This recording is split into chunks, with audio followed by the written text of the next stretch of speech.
Не можам да го разберам тој порив на ова актуелно раководство на ВМРО-ДПМНЕ на чело со Мицковски да едноставно воспостави целосна контрола и да ги освои сите општини. Ако идејата да се споредува со Никола Груевски, 55 општини се доволни. Мислам дека рекордот кој што го има освоено ВМРО-ДПМНЕ под водство на Никола Груевски е 55 општини. Тоа е правење штета за идно време со единствена цел да се излечи фрустрацијата дека Христијан Мицковски е поголем лидер од Никола Груевски. Друже, Христијан Мицковски. Никола Груевски не стана лидер и почитуван од голем дел од македонскиот народ и има се уште дел од македонскиот народ кој што се моли, пали свеќи у црква за да се врати назад заради тоа што победуваше на избори 11 години поред. Никола Груевски победуваше 11 години поред затоа што имаше резултати кои што ги покажуваше реално. Никола Груевски имал мани кои што биле големи. Имал проблем исто така со демократскиот капацитет и подготвеноста да прифати во Македонија да има различно размислување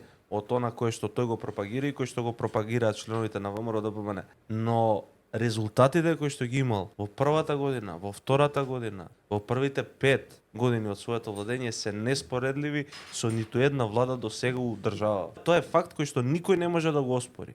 Ти треба да остигнеш Никола Груевски со резултатите, со оставштината, не со бројките на избори. Затоа што бројките на избори денес ги имаш, утре ќе ги немаш. Ќе те забораат луѓето. Резултатите никогаш нема да ги забораат. Така да џабе ти е тој начин на размислување, едноставно ќе изгориш у политика, ќе се истрошиш.